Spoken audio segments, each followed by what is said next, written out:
খুঁটিনাটি রান্নাবাটি কুকিং চ্যানেলে আপনাদের সকলকেই স্বাগত জানাই। আজকে বানিয়ে নেব একটু অন্যরকম স্টাইলের ফিশ ফ্রাই। এই ফিশ ফ্রাইটা বানানোর জন্য এখানে আমি তেলাপিয়া মাছ ব্যবহার করেছি।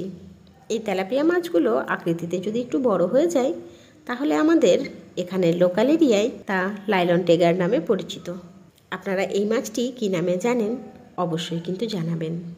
এই মাছটিকে প্রথমে ভালোভাবে আঁশ ছাড়িয়ে পাখনাগুলো একটুখানি কেটে পরিষ্কার করে ধুয়ে নিয়েছি এবং তার সঙ্গে মাছের যে পেটের অংশটা আছে সেটাকে মাথার থেকে পেট পর্যন্ত লম্বালম্বি করে কেটে পেটের মধ্যে থাকা সমস্ত নোংরাটাও পরিষ্কার করে নিয়েছি। মাথার মধ্যে থাকা কানকো এবং ফুলকো এই দুটোকেই ফেলে নিয়েছি। দেখুন কি সুন্দরভাবে মাছটা কিন্তু ধোয়া এবং সম্পূর্ণরূপে পরিষ্কার হয়ে গেছে। এরপর মাছের গায়ে ছোট্ট ছোট্ট কাট লাগিয়ে দেব।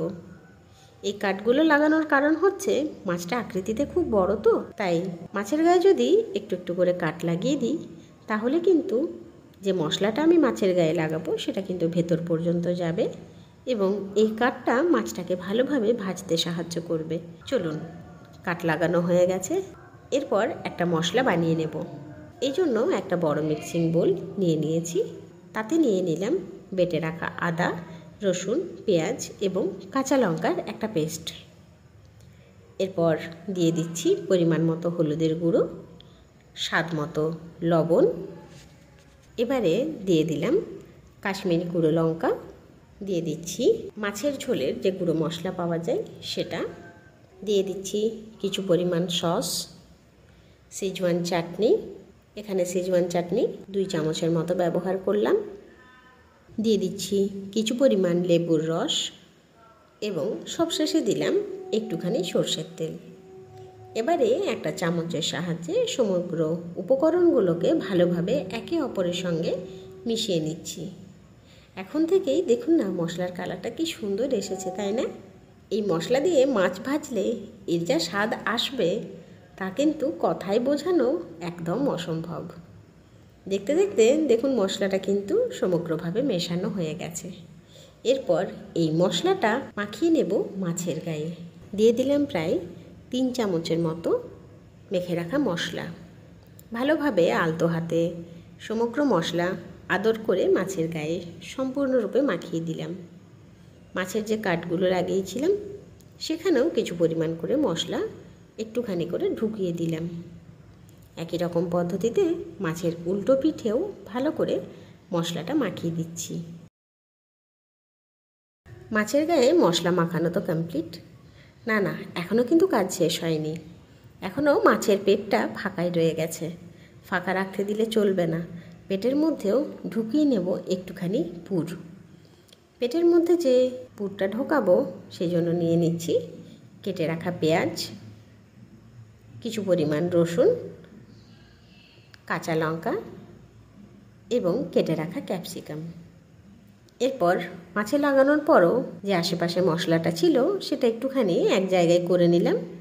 দিয়ে দিলাম কেটে রাখা সমস্ত উপকরণগুলো। এবারে আরও যে মশলাটা ছিল বেঁচে সেটাকে দিয়ে সুন্দরভাবে মাখিয়ে নিলাম। মাখানো কমপ্লিট।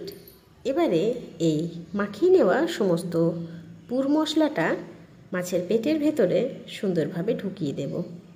এতে কিন্তু মাছটা চুপসে যাবে না এবং পেটের ভেতরটাও একটু বেশ ফোলা ফোলা লাগবে। ভালো করে আলতো হাতে চেপে চেপে পেটের ভেতরে সমস্ত মশলা কিন্তু ঢোকানো কমপ্লিট হয়ে গেল। মাছকে মশলা মাখানোর কাজ কিন্তু শেষ। এরপর একটুখানি রেস্টে রেখে দেব। প্রায় আধা ঘন্টার মতো বাইরে মাছটাকে একটু রেখে দিলাম। এরপর ফ্রিজের মধ্যে বাকি ম্যারিনেট হওয়ার জন্য দিয়ে দিলাম। এতটা গরম পড়েছে তো তাই বাইরে রাখলে মাছটা খারাপও হয়ে যেতে পারে, তাই এখানে আমি প্রায় ঘন্টা 3 মতো ফ্রিজে ম্যারিনেশনের জন্য রেখে দিলাম। ঘন্টা 3 হয়ে গেছে। এরপর মাছটা ফ্রিজ থেকে বের করে নিচ্ছি। দেখুন ট্রের মধ্যে চারিদিকে একটু জল কেটে গেছে, মানে ভালোভাবে মাছটা কিন্তু ম্যারিনেট হয়ে গেছে। এই মাছটা ভাজার জন্য আমি কলা পাতার সাহায্য নেব। মাছটাকে যদি সরাসরি কড়াইয়ের মধ্যে বা তাওয়ার মধ্যে দিয়ে ভাজি তাহলে কিন্তু মশলার ফ্লেভারটা নষ্ট হয়ে যাবে। বা মশলাটা পুড়েও যেতে পারে এবং তেলের পরিমাণটাও লাগবে অনেক। তাই অল্প তেলে কিভাবে এত বড় মাছ ভাজা যায় সেটাও কিন্তু একটা বিরাট চ্যালেঞ্জের ব্যাপার। চলুন তাহলে একবার আপনাদের সঙ্গে শেয়ার করেই নিই কীভাবে মাত্র অল্প পরিমাণ তেলে মাছটাকে ভেজে নিচ্ছি। এই জন্য যেহেতু কলাপাতা লাগবে, তাই কলাপাতাগুলোকে একটুখানি গ্যাসের আগুনে সেঁকে নেব, যাতে কলাপাতার মধ্যে খড়খড়ে ব্যাপারটা না থাকে। আগুনে সেঁকে নিলে কলাপাতা একটু নরম হয়ে যায়। তাই ভালোভাবে কলাপাতাগুলো ধুয়ে এক এক করে সমস্ত আগুনে একটু সেঁকে নিলাম। মাছটা যেহেতু আকৃতিতে বেশ বড়, তাই এটা কড়াই বা ফ্রাইং প্যানে ভাজা যাবে না। তাই এখানে নিয়ে নিয়েছি একটা তাওয়া। তাওয়ার মধ্যে প্রথমেই একটুখানি সর্ষের তেল দিয়ে দিলাম, ওপর থেকে দিয়ে দিলাম সেঁকে রাখা কলাপাতা। এরপর একটা খুন্তির সাহায্যে মাছটাকে তুলে নিয়ে ধীরে ধীরে কলাপাতার ওপর রেখে দিলাম। প্রথম 2-3 মিনিটের মতো হাই ফ্লেমে মাছটা একটু ভেজে নেওয়ার পর গ্যাসের আঁচ লো ফ্লেম করে নেব। এরকমভাবে প্রায় 10 মিনিটের মতো মাছের একটা পিঠ ভালোভাবে ভেজে নিচ্ছি। মাছের একটা পিঠ ভাজা হয়ে গেলে উল্টোনোর পালা। এই সময়টাতে একটুখানি সমস্যা হয় বটে বই কি, আসলে মাছটা তো আকৃতিতে বড়, তাই এই সমস্যাটা সবারই হয়, আমারও হয়েছে। তবে যেহেতু এটা আমি প্রায়ই বাড়িতে করি, তাই বলতে পারেন কিছুটা অভ্যেস হয়ে গেছে উল্টানো। দেখুন কি সুন্দর অল্প যুদ্ধ করেই মাছের গায়ের একটা দিক ভাজা হয়ে গেল এবং উল্টানোও কিন্তু হয়ে গেল। একই রকম পদ্ধতিতে মাছটাকে উল্টে নিয়ে অন্য পিঠ ভাজতে দিয়ে দিলাম। এখানে দুঃখের বিষয় হলো খুন্তিতে খোঁচাখুচির চক্করে মাছের চোখটা আর কি বেরিয়ে গেল। তবে অসুবিধে কিছু নেই, এতে কিন্তু স্বাদের কোনো পরিবর্তন হবে না। এরকমভাবে ধীরে ধীরে মাছের অন্য একটা পিঠও সুন্দরভাবে ভাজা হয়ে গেল। এবার নামিয়ে নিয়ে শুধু খাওয়ার অপেক্ষা। দেখুন কি সুন্দরভাবে কালারটা এসেছে, তাই না? সত্যি বলছি, খেতেও কিন্তু দুর্দান্ত হয়েছিল।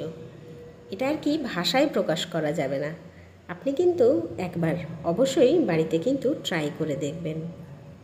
এই মশলা ফিশ ফ্রাইটা যদি একটুখানি স্যালাড এবং সাথে যদি সিজওয়ান চাটনি হয়, তাহলে জমে একদম খিজ। সন্ধেবেলার আড্ডাতে এই রকম মাছের সমাগম যদি ঘটে, তাহলে আর কিন্তু অন্য কিছু উপকরণ চাইবে না কেউ। এই রকম সুন্দর সুন্দর রান্নার ভিডিওস দেখার জন্য অতি অবশ্যই আমাদের চ্যানেল খুঁটিনাটি রান্নাবাটিকে সাবস্ক্রাইব করতে ভুলবেন না যেন। অবশ্যই লাইক, শেয়ার এবং কমেন্ট করে জানাবেন আমাদের দেওয়ার সমস্ত ভিডিওস আপনার কেমন লাগছে। ধন্যবাদ।